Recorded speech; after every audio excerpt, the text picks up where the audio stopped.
Hello everyone, this is part 2 of trial balance, and in trial balance part 1 I have discussed meaning and objectives of trial balance, methods of preparing trial balance from given ledger balances, recasting of trial balance, treatment of closing stock while preparing trial balance.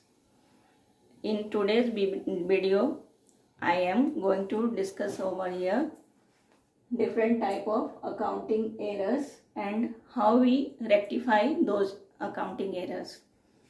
Now, errors may be error of commission, error of omission, compensating errors and error of accounting principles. error of तो इसमें साथ साथ हम क्या करेंगे, errors को भी पढ़ेंगे और ये भी पढ़ेंगे कि क्या ये एरर्स जो डिफरेंट टाइप ऑफ एरर्स हैं ये ट्रायल बैलेंस द्वारा डिस्क्लोज होते हैं या नहीं होते हैं, मतलब ट्रायल बैलेंस टैली करेगा या नहीं करेगा ये एरर्स को होते हुए भी।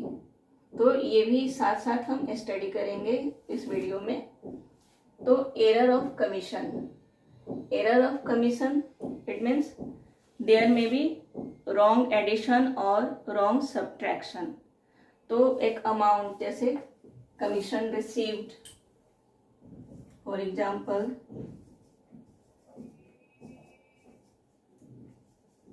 Commission received rupee 200। तो यहाँ अमाउंट का ही केवल एरर होता है, या तो इसको हम रॉन्ग एडिशन, इट मीन्स या तो इसे हम 2000 दिखाएं या फिर इसे हम 20, रॉन्ग सब्ट्रैक्शन हो जाए, या तो अधिक हो जाए रॉन्गली या कम हो जाए। तो यहाँ अमाउंट पर केवल असर पड़ता है, साइड्स में कोई हेराफेरी नहीं होता है। साइड्स में इट मीन्स ऐसे कैसे समझेंगे, जैसे कमीशन रिसीव्ड, तो जर्नल एंट्री हम करते हैं तो क्या करते हैं, जर्नल एंट्री में कमीशन के रूप में कैश आ रहा है, cash account will be debited for what amount. अगर एडिशन हुआ है तो यहाँ करेक्ट अमाउंट तो 200 था, बट मैंने या तो 2000 का एंट्री कर दिया है या 20 का एंट्री कर दिया है। और opposite amount account is commission,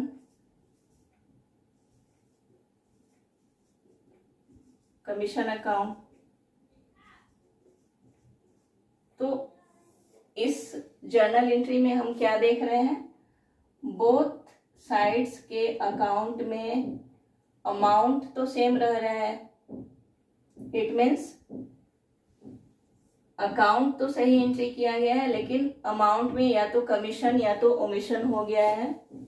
तो इसका कोई भी असर ट्रायल बैलेंस के एग्रीमेंट पर नहीं पड़ता है। इट मीन्स ट्रायल बैलेंस का जो डेबिट टोटल है और जो क्रेडिट टोटल है वो अग्री करेगा, उसमें कोई अंतर नहीं पड़ेगा। वहां से हम इसको लोकेट नहीं कर सकते हैं, इस एरर को लोकेट नहीं कर सकते हैं। इसके लिए हमें क्या करना होगा, रिव्यू, जब हम जर्नल एंट्रीज और पोस्टिंग को फिर से चेक करते हैं एक बार कि किसी तरह का एरर तो नहीं हुआ है, तो हमें पता चलता है कि वाउचर्स हम देखेंगे, वाउचर में है 200 रुपी, लेकिन या तो ये अधिक करके या कम करके दिखाया गया है। तो उस समय हमें रेक्टिफाइंग जर्नल एंट्री पास करना होगा। तो हाउ वी रेक्टिफाई, ये रेक्टिफिकेशन वाला जो पोर्शन मैं इसी वीडियो में जब पढ़ाऊंगी तो वो मैं बतलाऊंगी। तो अभी मैं केवल बतला रही हूँ कि किस किस तरह का एरर्स हो सकते हैं। तो ये तो हुआ error of commission, it means error of commission can not be disclosed by trial balance. अब एरर ऑफ ओमिशन, ओमिशन में भी पार्शियल ओमिशन और कंप्लीट ओमिशन। ओमिशन मतलब छूट गया, या तो जर्नल एंट्री ही नहीं हुआ या तो पोस्टिंग ही नहीं हुआ है। तो ये छूट सकता है या तो completely, it means both sides ही छूट गए, ओमिट हो गए, जर्नल एंट्री नहीं हुआ या फिर उसका पोस्टिंग नहीं हुआ।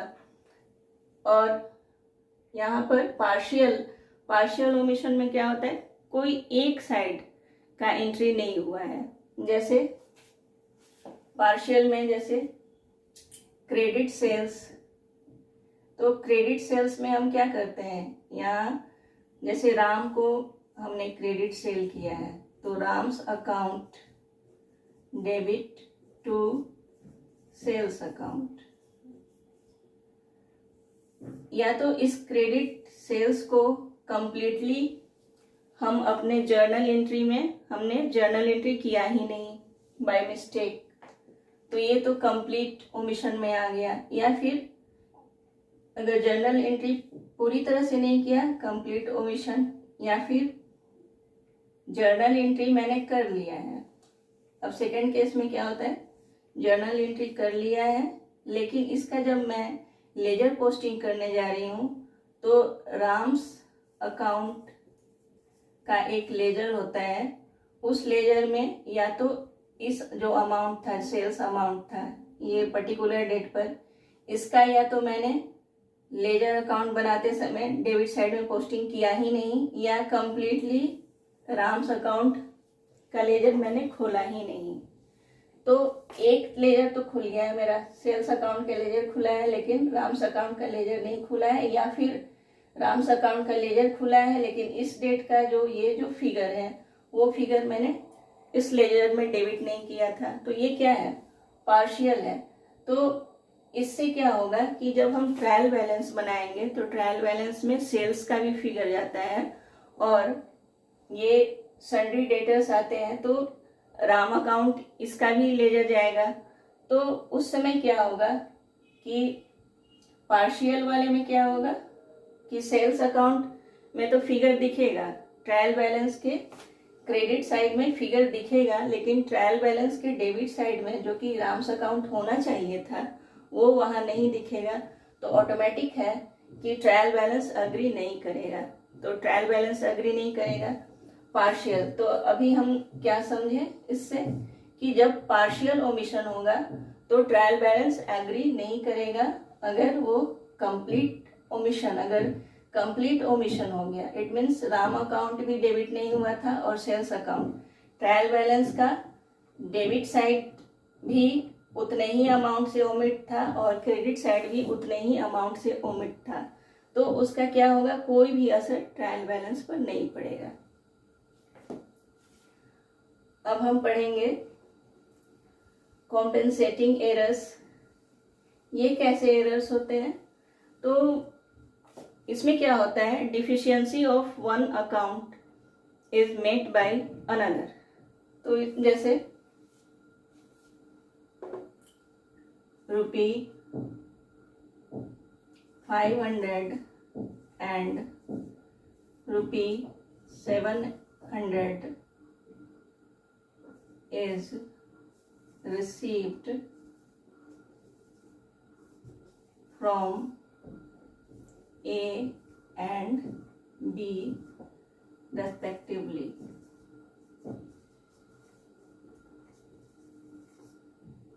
तो ये एक एग्जाम्पल है, इसमें क्या हुआ, ए से रिसीव हो रहा है 500 रुपी और बी से कितना रिसीव हो रहा है, बी से रिसीव हो रहा है 700 रुपी। लेकिन इसका जब एंट्री हम करने जा रहे हैं तो एंट्री करते समय क्या हुआ, इसका जर्नल एंट्री हम कर रहे थे तो उस समय उल्टा हो गया।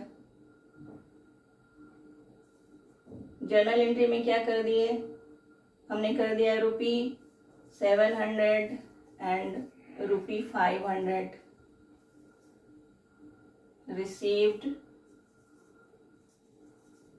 from A and B respectively.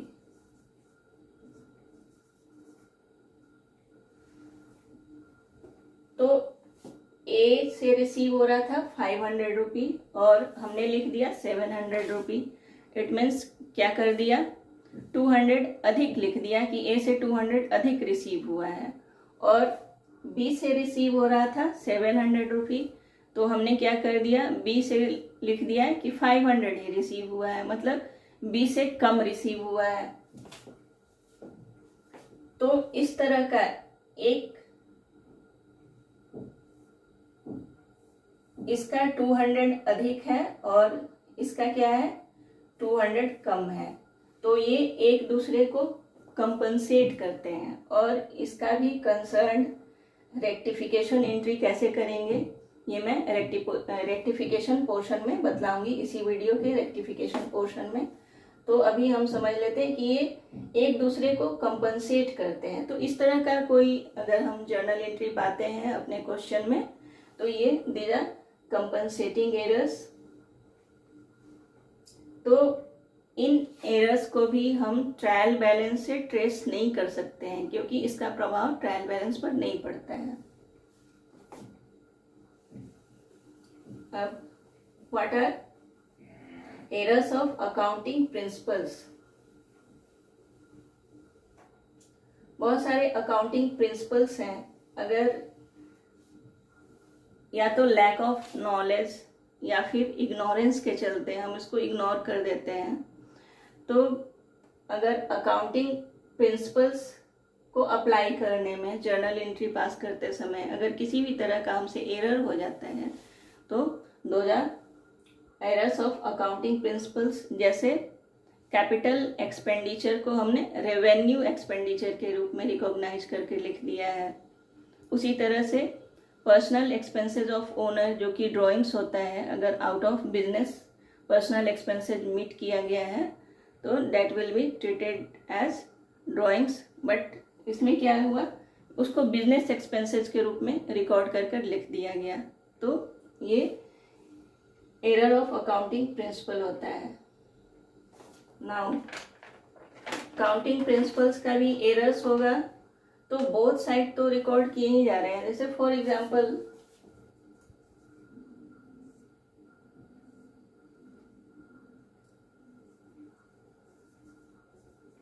Installation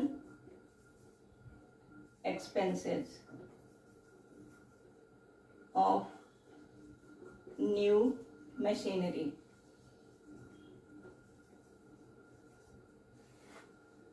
कोई न्यू मशीनरी आया है बिजनेस में, उसका इंस्टॉलेशन, तो अकाउंटिंग प्रिंसिपल ये है कि इंस्टॉलेशन एक्सपेंसेस को भी मशीनरी के कॉस्ट में ऐड करके दिखलाते हैं।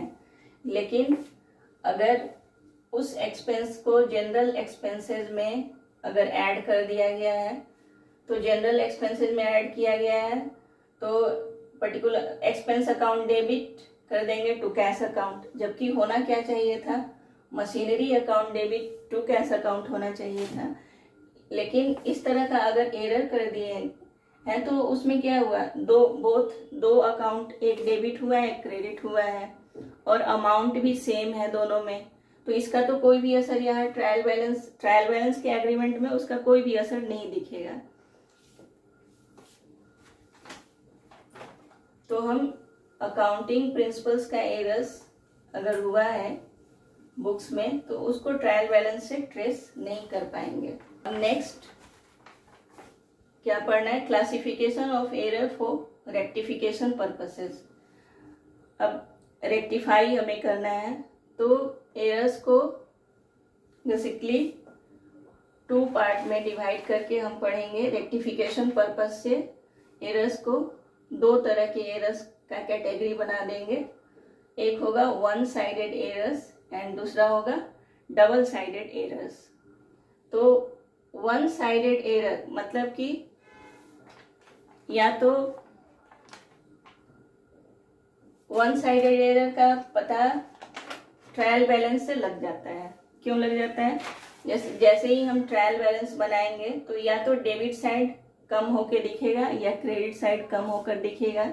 तो इंस्टेंटली हम क्या करते हैं कि जिस भी साइड में डिफिशियंसी आता है, डेबिट साइड अगर कम है तो डेबिट साइड में जो डिफिशियंसी का जो बैलेंस अमाउंट है उसको सस्पेंस अकाउंट एक क्रिएट करते हैं, सस्पेंस अकाउंट।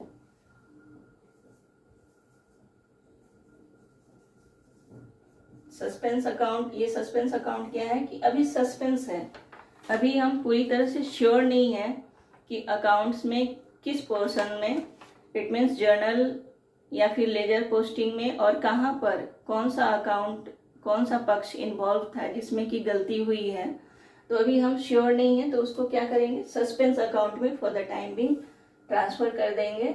और उसके बाद हम चेक करते हैं पूरा अपना journal entry, ledger posting check करते हैं किसी भी तरह का, जैसे कि यहाँ पर टोटलिंग में अगर बैलेंस सीडी और बैलेंस बीडी कैरी फॉरवर्ड करने में टोटलिंग हो रहा है, उस समय कोई दिक्कत हुआ है, या फिर ओमिशन, पार्शियल ओमिशन हो गया है, एक अकाउंट तो सही से पोस्टिंग हो गया है अकाउंट में, लेकिन दूसरे अकाउंट का पोस्टिंग, लेजर पोस्टिंग नहीं हुआ है, पार्शियल अगर ओमिशन हुआ है, तो ये क्या हुआ।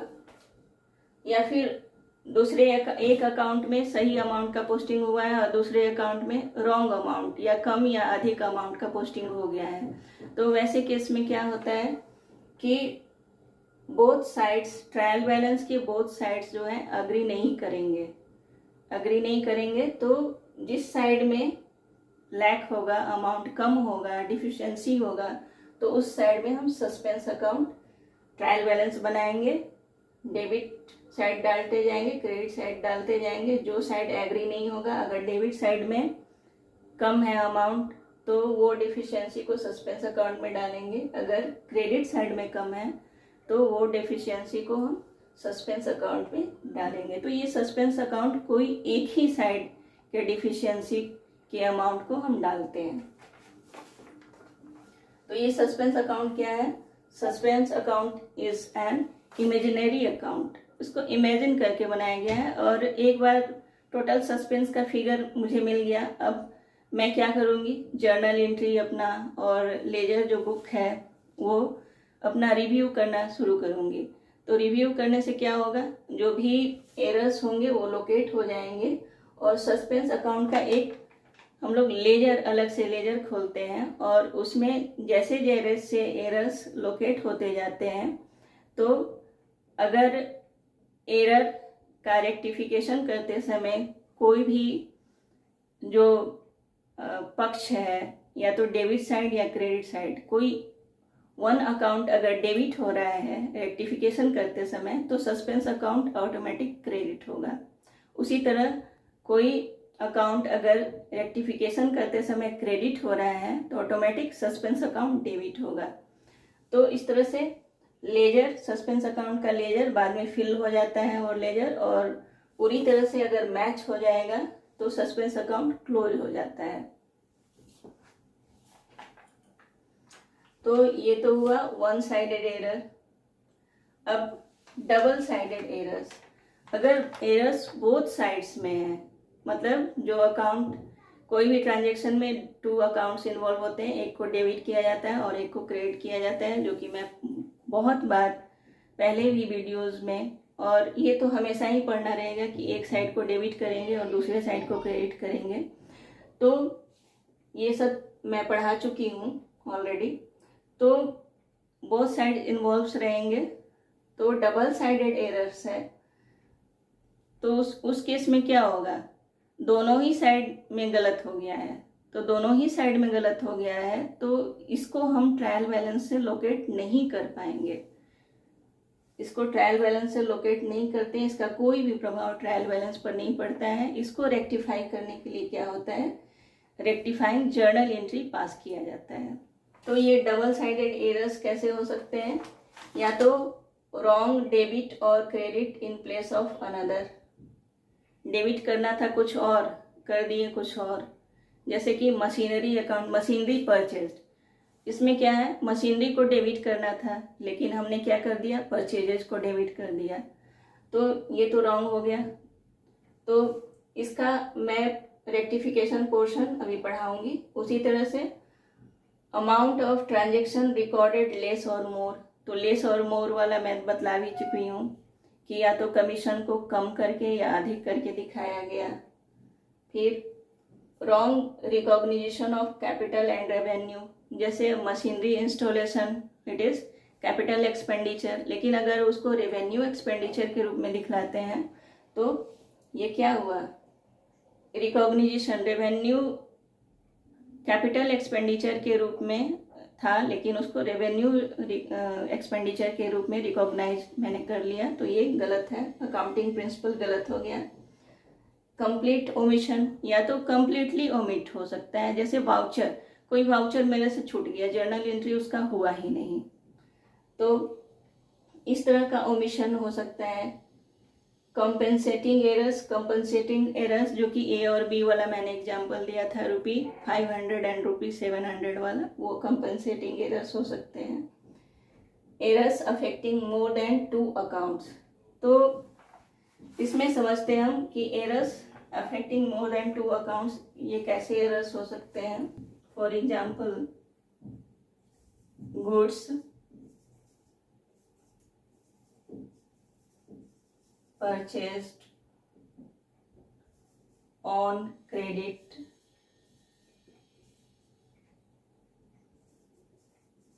from Shyam worth रुपी, कितने का गुड्स है, 5000, posted in सेल्स बुक। अब इसमें क्या हुआ, goods purchase on credit, it means एक अकाउंट है परचेजेज अकाउंट, तो परचेजेज अकाउंट, गुड्स परचेज हुआ है तो परचेजेज अकाउंट को डेबिट करेंगे। किससे परचेज हुआ है, क्रेडिट पर परचेज हुआ है, तो श्याम्स के अकाउंट को क्रेडिट करेंगे, श्याम इज अ क्रेडिटर।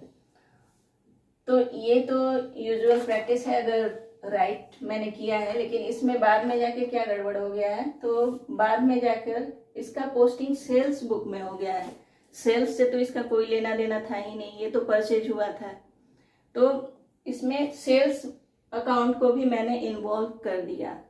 तो ये क्या है, more than errors affecting more than 2 accounts, ये इस तरह के एरर्स होते हैं। तो अब हम ये सारे एरर्स को कैसे हम रेक्टिफाई करेंगे, इस पोर्शन में अब हम पढ़ने जा रहे हैं।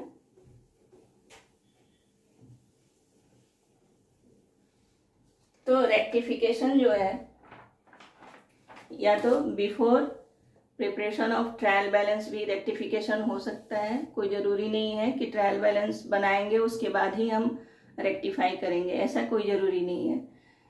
तो ट्रायल बैलेंस बनाने के पहले भी हम रेक्टिफाई कर सकते हैं, रेक्टिफाइंग जर्नल एंट्री पास करेंगे और उससे करेंगे, और या फिर after preparation of trial balance बनने के बाद भी एरर्स को रेक्टिफाई किया जाता है। कुछ एरर तो अगर ट्रायल बैलेंस अग्री नहीं हो रहा है तो उसी समय हम समझ जाते हैं कि कुछ ना कुछ एरर तो हुआ है, उसको इंस्टेंटली सस्पेंस अकाउंट में डाल देते हैं, डिफिशिएंसी अमाउंट को, और आगे हम ढूंढना शुरू करते हैं कि जर्नल एंट्री करते समय एरर हुआ है या फिर लेजर पोस्टिंग करते समय हुआ है। तो ये, और after preparation of final accounts, कभी कभी क्या होता है कि कुछ एरर पता ही नहीं चल पाता है और फाइनल अकाउंट्स भी बन जाता है, it means profit and loss account भी बन जाता है, बैलेंस शीट भी बन जाता है। बाद में फिर से कभी ऑडिट होता है तो हम रिलोकेट करते हैं, हमें पता चलता है कि अरे ये तो एरर हो गया था, तो उस एरर्स को भी ऐसी एज इट इज़ तो हम नहीं छोड़ सकते हैं, तो उस एरर को भी हम रेक्टिफाई करेंगे, और उसका रेक्टिफिकेशन कैसे करेंगे ये हम आगे पढ़ेंगे। तो before preparation of trial balance बनाने के पहले कैसे रेक्टिफाई करेंगे।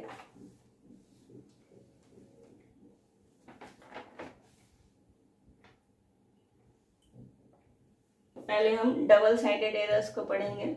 इसका double sided errors trial balance से डिस्क्लोज नहीं होते हैं, तो इसका एग्जाम्पल्स के माध्यम से मैं इसको पढ़ाऊंगी कि इसको रेक्टिफाई कैसे करते हैं।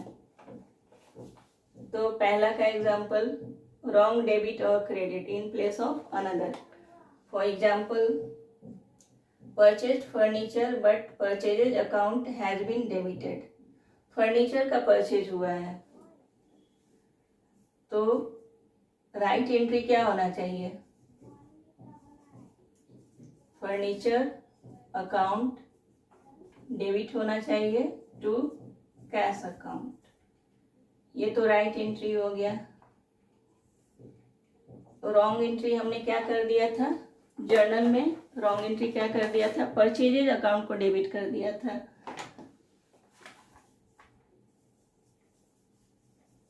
Purchases account debit to cash account. तो अब रेक्टिफाइंग, केवल रेक्टिफाइंग जर्नल एंट्री।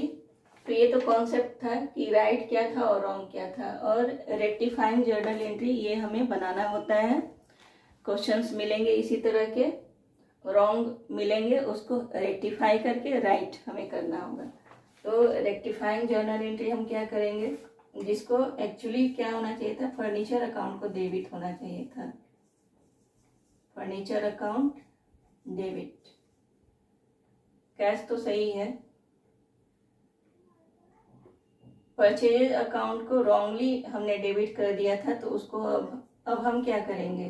क्रेडिट करेंगे टू परचेजेस अकाउंट। तो ये एंट्री हुआ है बुक में। तो ऐसा एंट्री करने से क्या होता है? जितना परचेज डेबिट हुआ था उतना ही परचेज अभी क्या हो गया? क्रेडिट हो गया। मतलब उसका नील इफेक्ट हो गया, उसका कोई भी इफेक्ट नहीं पड़ा। और बुक्स में कौन सा इफेक्ट आ गया? अकाउंटिंग बुक में तो फर्नीचर को जितने से डेबिट होना चाहिए था उतने से डेबिट हो गया, और कैश को जो क्रेडिट होना चाहिए था उतने से क्रेडिट हो गया। अब दूसरा, इसी तरह से ये रॉन्ग डेबिट हुआ था तो रॉन्ग क्रेडिट भी तो हो सकता है। तो रॉन्ग क्रेडिट वाला भी एग्जाम्पल हो सकता है, जैसे सेल ऑफ मशीनरी। मशीनरी को सेल कर रहे हैं, तो सेल करने से क्या होता है? सेल प्रोसीड्स आएगा, कैश आएगा। तो कैश अकाउंट डेबिट, और उसके लिए मशीनरी जा रहा है, टू मशीनरी अकाउंट होना चाहिए। लेकिन हमने क्या किया? कैश अकाउंट को तो राइटली डेबिट किया है, लेकिन सेल्स अकाउंट को अगर हमने क्रेडिट कर दिया है बुक्स ऑफ अकाउंट्स में, तो ये तो रॉन्ग हो गया था। तो उस समय हम क्या करेंगे? सेल्स अकाउंट जो रॉन्गली क्रेडिट हुआ था उसको डेबिट कर देंगे, और जो मशीनरी अकाउंट, जो कि मशीनरी सोल्ड आउट हुआ था, जा रहा था, उसको क्रेडिट होना चाहिए था, तो उसको क्रेडिट कर देंगे। तो एंट्री क्या होगा? Sales account debit to machinery account. ये राइट रेक्टिफाइंग एंट्री हो जाएगा। अब amount of transaction recorded less और मोर। तो ये लेस और मोर वाला मैंने बतलाया था कि कमीशन रिसीव 200, उसको 2000 मैंने कर दिया। तो मैंने रॉन्ग क्या कर दिया? कैश अकाउंट डेबिट 2000 कर दिया, और कमीशन रिसीव्ड है, it's means commission is income here to commission account, ये भी 2000 है। ये मैंने जर्नल एंट्री कर दिया, जबकि 200 ही होना चाहिए था। जर्नल एंट्री करेंगे, ये तो अधिक हो गया है, तो इसके इफेक्ट को खत्म करने के लिए रेक्टिफाइंग एंट्री करते समय हम क्या करेंगे? कमीशन अकाउंट को डेबिट कर देंगे। अमाउंट था केवल 200, मैंने कितना अधिक कर दिया? 1800 अधिक कर दिया। तो इसके इफेक्ट को तो कम करना है ना अकाउंटिंग बुक में। तो कमीशन अकाउंट को हम डेबिट कर देंगे 1800 से, और लाइकवाइज कैश जो कि अधिक से एक्सेस डेबिट हो गया था उसको क्रेडिट कर देंगे उतना ही से टू कैश अकाउंट। कितना एक्सेस था? 1800। तो ये मेरा रेक्टिफाई हो गया। जैसे कम भी रिकॉर्ड करके हम दिखला सकते हैं, तो उसका भी इसी तरह से रेक्टिफाई करेंगे।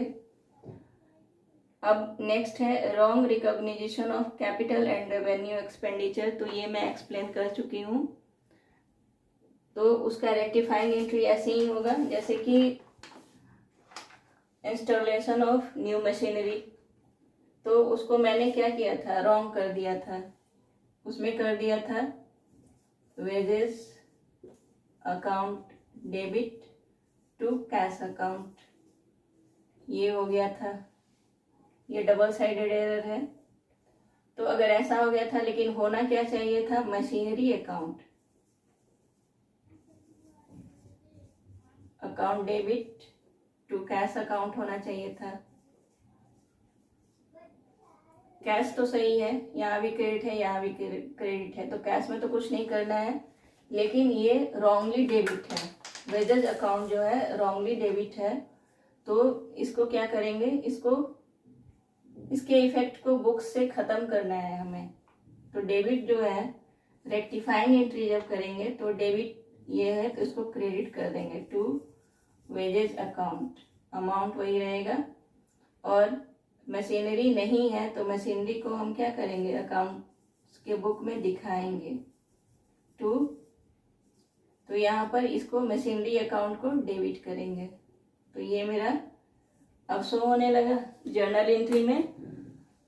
जो जर्नल एंट्री है उसमें मशीनरी अकाउंट शो होने लगा, और वेजेज अकाउंट जो कि रॉन्गली डेबिट हुआ था वो क्रेडिट हुआ। तो इसके इफेक्ट को इस एंट्री ने, रेक्टिफाइंग एंट्री ने इसके इफेक्ट को टोटली खत्म कर दिया। तो इस तरह से रेक्टिफाइंग एंट्री का यही इफेक्ट होता है और यही कॉन्सेप्ट है। कंप्लीट ओमिशन, कभी कभी कंप्लीट ओमिशन हो जाता है। इट मीन्स जो मेरा वाउचर था, कोई 1 2 4 वाउचर जो है एंट्री करने से छूट गया, जर्नल एंट्री नहीं हुआ। तो वैसे केस में क्या करेंगे, नहीं हुआ तो जर्नल एंट्री कर देंगे, जब हमें पता चला उसी समय जर्नल एंट्री कर देंगे। जो भी वाउचर छूटा था, मतलब बोथ साइड्स इग्नोर हुए थे, स्केप हुए थे, एंट्री नहीं हुआ था, तो उसका लेजर पोस्टिंग भी नहीं हुआ होगा, तो हम लेजर पोस्टिंग कर देंगे। तो ये कंप्लीट ओमिशन वाला हो गया। अब कॉम्पेंसेटिंग एरर्स, तो कॉम्पेंसेटिंग एरर्स मैं यहाँ पढ़ा चुकी हूँ, उसका एग्जाम्पल मैंने दिया था कि amount received from A and B, from A ₹500 and from B ₹700 wrongly recorded as ₹700 received from A and ₹500 received from B। तो इस तरह से जो है wrong amount A and B 2 persons हैं, तो A से रिसीव हुआ था 500 और इससे 700, लेकिन रॉन्गली हमने क्या कर दिया, A से रिसीव हुआ 700 और B से लिख दिया कि 500 रिसीव हुआ। तो इसमें प्लस हो गया था, यहाँ पर प्लस हमने कर दिया था 200 का और यहाँ पे माइनस कर दिया था 200 का। तो ये एक दूसरे को क्या कर रहे हैं, कंपनसेट कर रहे हैं। तो ये तो मैंने एरर्स में पढ़ा दिया था कि ये कंपनसेटिंग एरर्स होते हैं, बट इसका रेक्टिफाइंग जर्नल एंट्री हम कैसे करेंगे, हाउ वी रेक्टिफाई। तो इसका सबसे पहले हम समझेंगे कि इसका राइट एंट्री क्या था, कैश रिसीव्ड। अगर कैश ए से 500 रिसीव हो रहा है, बी से 700, तो कैश अकाउंट डेबिट टू ए से 500 आ रहा है। एक और एंट्री हुआ था कैश का, कैश अकाउंट इस समय भी डेबिट किए थे 700 से, और क्रेडिट हुआ था बीज अकाउंट, ये 700। तो ये तो राइट एंट्री है, बट रिकॉर्डिंग करते समय हमने अमाउंट रॉन्ग रिकॉर्ड कर दिया। यहाँ हमने कर दिया था, एंट्री सही किया था, बट अमाउंट हमने गलत डाल दिया था। यहाँ डाला था 700 और यहाँ डाला 500। इट मीन्स ए को 200 अधिक से क्रेडिट किया और बी को 200 कम से क्रेडिट किया। 200 अधिक से क्रेडिट किया, इट मीन्स ए को अब हम रेक्टिफाइंग जर्नल एंट्री पास करेंगे। तो ए को जो अधिक एक्सेस क्रेडिट किया था तो ए को डेबिट कर देंगे, एज अकाउंट डेबिट 200 से, और बी को कम क्रेडिट किया था 200 से तो बी को क्रेडिट और कर देंगे 200। तो इस तरह से ये रेक्टिफाई भी हो गया और उसका इफ़ेक्ट भी हमारे जर्नल एंट्री में आ गया। Errors affecting more than 2 account. तो कभी कभी क्या होता है, एरर्स जो है मोर देन 2 अकाउंट्स को भी अफेक्ट करते हैं, जैसे कि credit purchase recorded in sales book. एक तो क्रेडिट परचेज हुआ है लेकिन उसका रिकॉर्डिंग कैसे हुआ, सेल्स बुक में हुआ। तो क्रेडिट परचेज का हम क्या करते हैं, परचेजेज अकाउंट डेबिट टू जो गिवर है उसके अकाउंट को क्रेडिट करते हैं।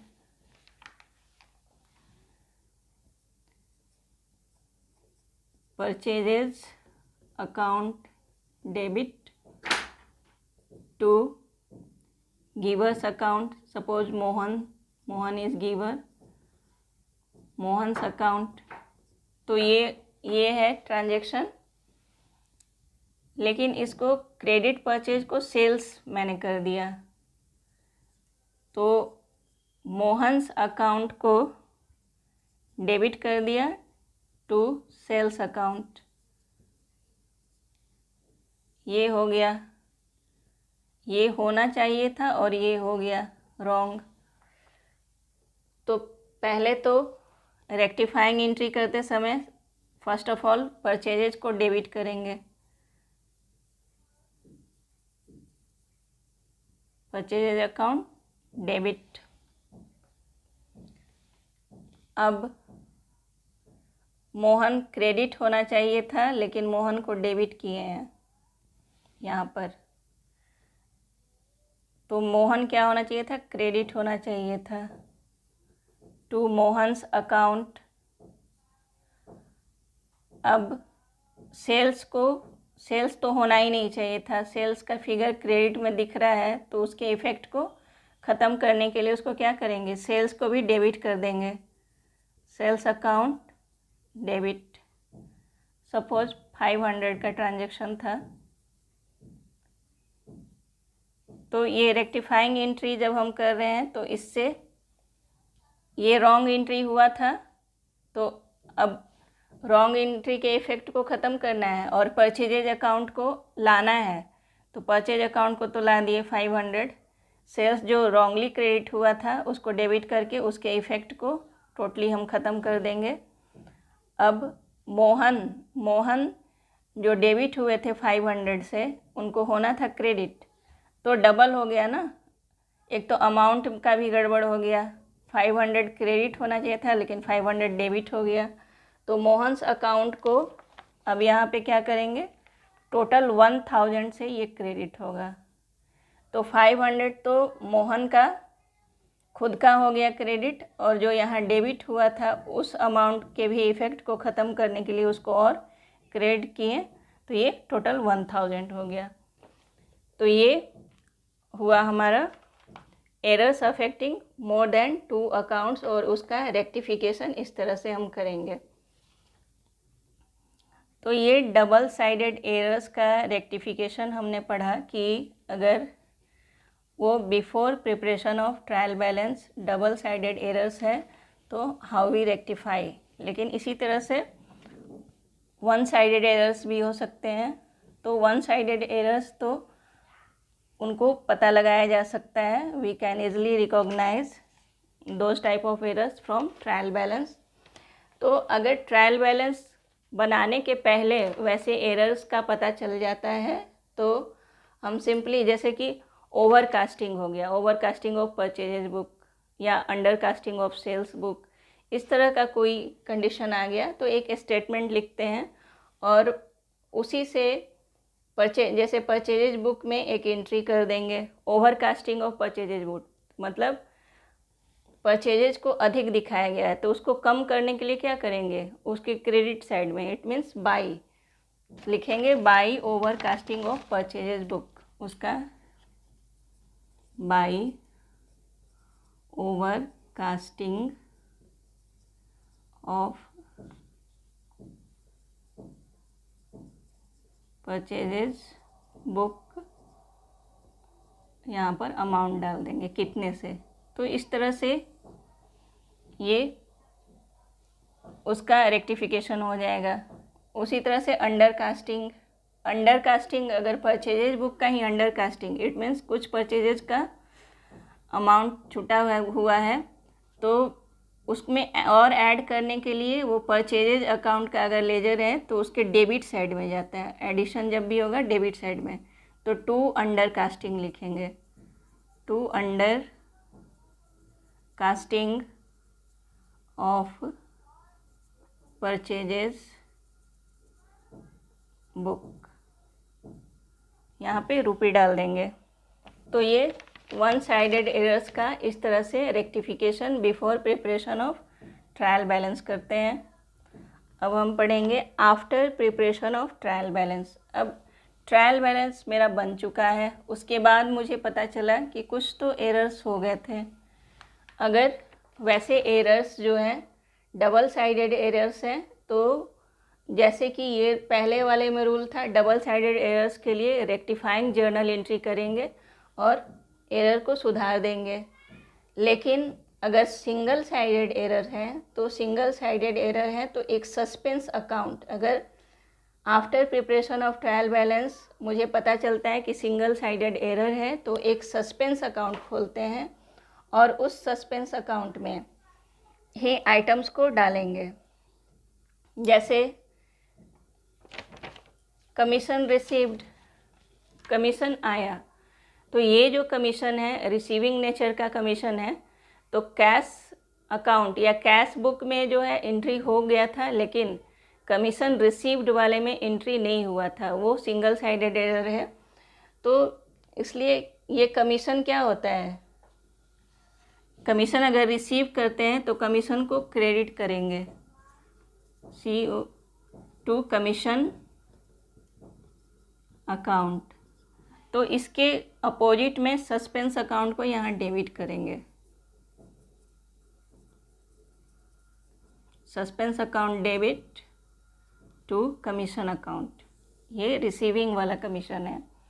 तो इसी तरह से और भी आइटम्स, अगर कुछ रेवेन्यू एक्सपेंडिचर या इनकम के कोई भी आइटम्स हैं, तो अगर वो आइटम छूट गए थे, उस आइटम को अभी हम डेबिट कर रहे हैं तो उसके रिवर्स में सस्पेंस अकाउंट को क्रेडिट करेंगे।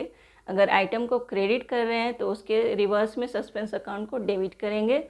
और लास्ट में सस्पेंस अकाउंट का एक लेजर खोलते हैं, उस लेजर में जो भी डेबिट साइड में होगा, ये इसका रिवर्स क्रेडिट हुआ तो सस्पेंस अकाउंट का जब हम लेजर बनाएंगे तो ये डेबिट साइड में चला जाएगा। उसी तरह से कुछ सस्पेंस अकाउंट क्रेडिट भी होता है, तो ये जहाँ ऊपर डेबिट कुछ अदर अकाउंट हुआ था तो वो उसके क्रेडिट साइड में चला जाएगा। और इस तरह से सस्पेंस अकाउंट का एक लेजर खोलेंगे। अगर दोनों टैली कर जाते हैं, सस्पेंस अकाउंट का बोथ साइड्स इक्वल आता है, तो वो सस्पेंस अकाउंट उसी समय क्लोज हो जाता है। अब ऐसा भी सिचुएशन हो सकता है कि सस्पेंस अकाउंट फुल्ली क्लोज नहीं हुआ, कुछ एरर्स का पता अभी तक चल ही नहीं पाया और मेरा फाइनल अकाउंट्स बन गया, डेट हो गया था फाइनल अकाउंट प्रिपेयर करने का, तो ईयर क्लोज हो रहा था और फाइनल अकाउंट बना है और suspense account totally dispose of नहीं हुआ है, क्लोज नहीं हुआ है। तो फाइनल अकाउंट बना मतलब प्रॉफिट एंड लॉस अकाउंट बन गया है और बैलेंस शीट बन गया है, उसके बाद भी कुछ एरर्स रह गए हैं। तो ऐसे सिचुएशन में क्या होगा कि वैसे एरर्स जो है, effect of errors related to personal, अगर वो एरर पर्सनल अकाउंट से रिलेटेड है, it means person, either the person will be debtor और क्रेडिटर। तो डेटर होगा तो वो सन्ड्री डेटर्स में वो क्या, डेटर एसेट्स का है तो वो बैलेंस शीट के एसेट्स साइड में दिखेगा। अगर क्रेडिटर्स हैं तो बैलेंस शीट के लायबिलिटी साइड में दिखेंगे सस्पेंस अकाउंट लिखकर। उसी तरह से रियल और नॉमिनल, तो रियल में जैसे goods, purchase return, sales return, और नॉमिनल अकाउंट में जितने भी तरह के एक्सपेंसेस हो गए या इनकम हो गए, तो इन सब का असर हमें कहाँ देखने को मिलता है, trading and profit and loss account में, क्योंकि ये सारे आइटम्स जाते हैं trading and profit and loss account में। ट्रेडिंग अकाउंट में परचेज से रिलेटेड सारे item, purchase return, sales return, closing stock, ये सारे मेरे ट्रेडिंग अकाउंट में जाते हैं। और प्रॉफिट एंड लॉस अकाउंट में कि डेबिट साइड में जितने भी एक्सपेंसेस हुए और क्रेडिट साइड में जितने भी इनकम्स हुए वे जाते हैं। तो जैसे कि कोई एक्सपेंसेस रिकॉग्नाइज नहीं हुआ था और उस एक्सपेंस का एंट्री ही नहीं हुआ था और बैलेंस शीट भी बन गया, तो अब हम क्या करेंगे, एक्सपेंसेस को तो डेबिट करते हैं, एक्सपेंस को डेबिट करेंगे और सस्पेंस अकाउंट को क्रेडिट करेंगे।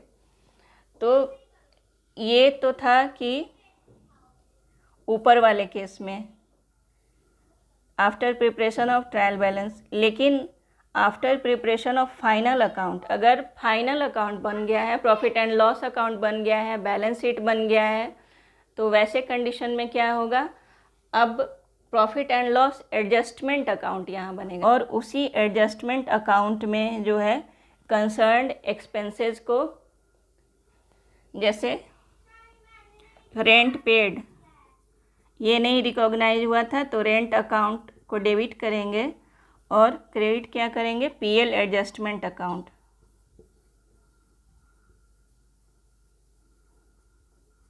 ये क्रेडिट करेंगे। इसी तरह से इनकम्स का आइटम नीचे आएगा और पीएल एडजस्टमेंट का आइटम डेबिट हो जाएगा। तो एक यहाँ भी अब पीएल एडजस्टमेंट अकाउंट का एक लेजर खोलेंगे और उसमें क्या होना है कि वो जो लेजर खुलेगा उस लेजर का जो भी बैलेंसिंग आएगा वो अल्टीमेटली कैपिटल अकाउंट में ट्रांसफ़र हो जाएगा, क्योंकि प्रॉफिट एंड लॉस अकाउंट से या तो नेट प्रॉफिट या नेट लॉस का पता चलता है, जो कि कैपिटल में अगर नेट प्रॉफिट है तो कैपिटल को बढ़ाता है, वो इंक्रीज करता है, नेट लॉस है तो कैपिटल को घटा देता है। उसी तरह से ये चूँकि पीएल अकाउंट बन चुका है, नेट प्रॉफिट और नेट लॉस का पता चल चुका है, उसके बाद ये क्या हो रहा है, एरर्स का पता चल रहा है, तो profit and loss adjustment account बनाएंगे, उसका एक प्रॉपर लेजर खोलेंगे और उसका जो बैलेंस होगा उस बैलेंस को हम कैपिटल अकाउंट में ट्रांसफ़र करेंगे। तो ये टोटल आज का चैप्टर हो गया, जिसमें कि एरर्स मैंने पढ़ाया और उसको 2 सेक्शन में बाद में क्लासीफाई किया, 1 साइडेड एरर और डबल साइडेड एरर के रूप में, और उसका रेक्टिफिकेशन कैसे होता है और सस्पेंस अकाउंट क्या है और profit and loss account, loss adjustment account क्या होता है, ये मैंने आज बताया। That's all for today. Then keep learning, watch my videos, subscribe my channel, and bye bye.